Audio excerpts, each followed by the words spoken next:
फलस्तीन फलस्तीन फलस्तीन और फलस्तीन।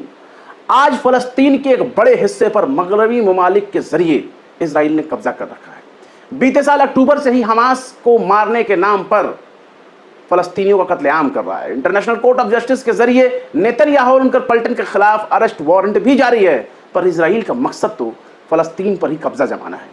इजराइल का मकसद फलस्तीन के उस इलाके पर पूरी तरीके से अपना अधिकार जमाना है जिसे दुनिया गज्जा के नाम से जानती है। आज गज्जा दर्द से करा रहा है। हमास से जंग के बहाने पूरा का पूरा गज्जा ही इजराइल के हाथों में आ गया है। इजराइल इस पूरे इलाके को अपना बनाना चाहता है, पर फलस्तीन के लिए लड़ने वाले लोग कह रहे हैं कि हम तुम्हारे मंसूबे में तुम्हें कामयाब नहीं होने देंगे, अपनी जमीन पर तुमको राज करने नहीं देंगे।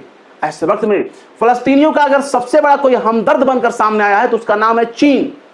जी हाँ, चाइना। गौर सुनिए, उसका नाम चाइना है। चीन ने वो काम कर दिया जिसे अरब के झुब्बे वाले ना कर सके, अरब के बद्दू ना कर सके।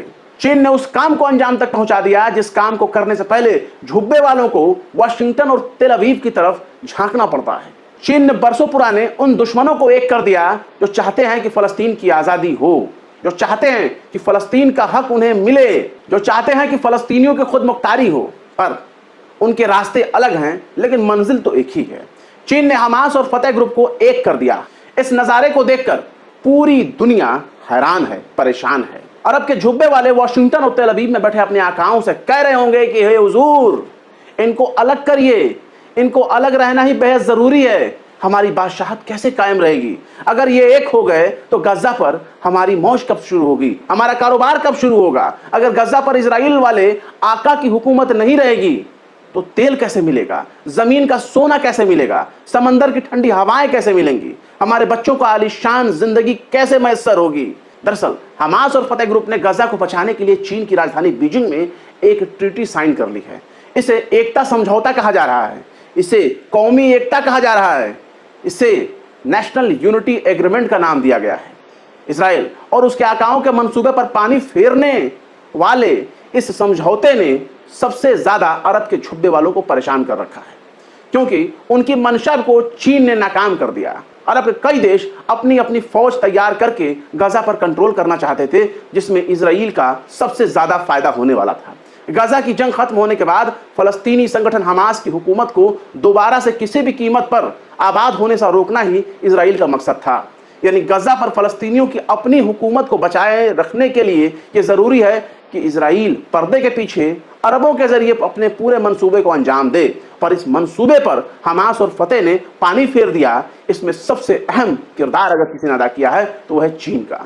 चीन के विदेश मंत्रालय का कहना है कि दोनों ही गुट अंतरिम राष्ट्रीय सुलह सरकार बनाने के लिए राजी हो गए हैं। यानी गजा में हमास और फतह ग्रुप मिलकर सरकार चलाएंगे। इस समझौते का मकसद इजराइल के जंग को खत्म होने के बाद गजा पर फलस्तीनियों का कंट्रोल बनाए रखना है। माना जा रहा है कि हमास और फतह के बीच सुलह एक तारीखी मोड़ साबित हो रहा है। दरअसल हमास और फतह ग्रुप के बीच 2006 से खटपट चल रही है, क्योंकि 2006 के बाद दोनों गुट एक दूसरे को देखना पसंद नहीं कर रहे हैं। दोनों गुटों के बीच में कट्टर दुश्मनी हो गई थी। हमास ने गजा पर अपनी सरकार भी बना ली। दरअसल हमास हथियारबंद तहरीक की वकालत करता है, जबकि फतह ग्रुप अमन शांति के आधार पर, बातचीत के आधार पर फलस्तीन की वकालत करता है। लेकिन मकसद दोनों का फलस्तीन बनाना ही है। फतह ग्रुप के पास फलस्तीनी अथॉरिटी है जो वेस्ट बैंक को कंट्रोल करता है। इसी फलस्तीनी अथॉरिटी के अध्यक्ष का नाम ही महमूद अब्बास है। महमूद अब्बास का झुकाव अक्सर इजराइल और अमेरिका की तरफ नजर आता है, पर इस बार महमूद अब्बास पलटी मार गए और वो हमास के साइड में खड़े हो गए हैं। दोनों गुटों के बीच में कई बार सुलह की कोशिश की गई थी, लेकिन तमाम कोशिशें नाकाम रही। बार बार यही सवाल हो रहा था कि जंग खत्म होने के बाद जब इजराइल यहां से वापस लौटेगा तो गजा पर किसकी हुकूमत होगी। दूसरी तरफ इजराइल दोनों संगठनों के बीच हुए इस एग्रीमेंट से बेहद नाराज है, खासा नाराज है, क्योंकि फतह ग्रुप का झुकाव अक्सर इजराइल की तरफ देखा गया, जैसा कि मैंने महमूद अब्बास के बारे में पहले ही बताया। लेकिन अब फतह ग्रुप ने हमास के साथ समझौता कर लिया, लिहाजा इजराइल ने सख्त नाराजगी का इजहार किया। इजराइल की नीयत गजा पर कब्जा करना है। इजराइल ने चीन की मध्यस्थता में हमास और फतह ग्रुप के बीच इस समझौते की आलोचना की है। हमास के साथ समझौते की वजह से इजराइल ने फलस्तीनी अथॉरिटी के चीफ महमूद अब्बास को खूब खरी खोटी सुनाई है। इजरायली विदेश मंत्री ने अपने खुफिया मंसूबे को जग जाहिर कर दिया और कह दिया कि जंग खत्म होने के बाद गजा पर इजराइल के अलावा और किसी का कंट्रोल नहीं होगा, वहां सिर्फ हम रहेंगे और कोई नहीं रहेगा। इजराइल के विदेश मंत्री इजराइल काट्ज ने ट्विटर यानी एक्स पर कहा कि जंग के बाद गजा पर संयुक्त नियंत्रण के लिए हमास और फतह ने चीन में एक समझौते पर दस्तखत किए हैं।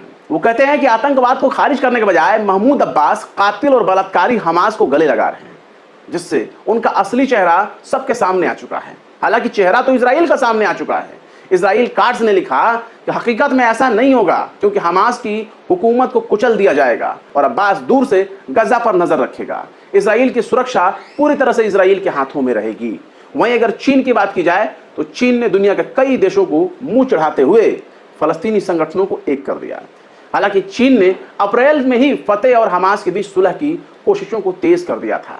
हालांकि अब जब समझौता हो गया है तो चीन ने बहुत ही शातिराना तरीके से समझाना शुरू कर दिया है कि ये जो कुछ भी हो रहा है ये सब फलस्तीनियों का आपसी मामला है, उनका निजी मामला है और फलस्तीनियों के निजी मामले में इंटरफेयर करने की किसी को जरूरत नहीं है, किसी को चिंता करने की जरूरत नहीं है। लेकिन अगर गौर से देखा जाए तो कुछ महीने पहले ही चीन ने हमास के जरिए हथियार उठाने को जायज ठहराया था, हमास की मांग का समर्थन किया था।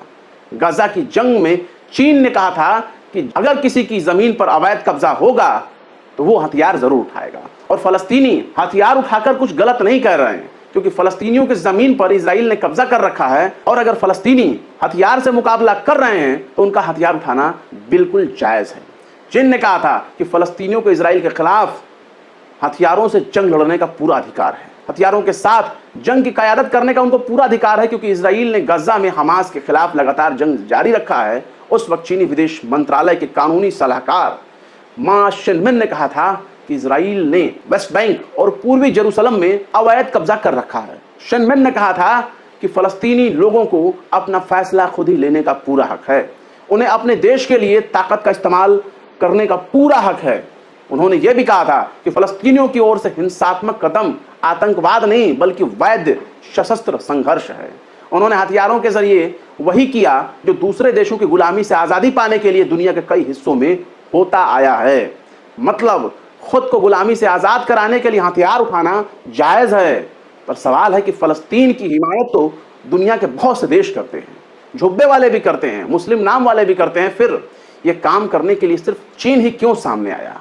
क्योंकि इससे पहले चीन ही वो था जिसने सऊदी अरब और ईरान के बीच दोस्ताना रिश्ते को आगे बढ़ाया, वरना दुनिया दो दो मुस्लिम देशों को आपस में लड़ते देख खुश हो रही थी। फिलहाल इस वीडियो में से इतना ही। और हाँ, टाइम पे वीडियो नहीं मिल पा रहा है, उसकी वजह से मैं अपने निजी मामलों से परेशान हूँ। पत्नी मौकाए हालात में मौजूद नहीं है और जब आ जाएगी तब रेगुलर आपको वीडियो मिलना शुरू हो जाएगा, क्योंकि मैं भी बिल्कुल फ्री हो जाऊँगा। फिर मिलते हैं किसी और वीडियो में एक नई खबर के साथ। शम्स तबरेज़ को दीजिए इजाज़त। जय हिंद।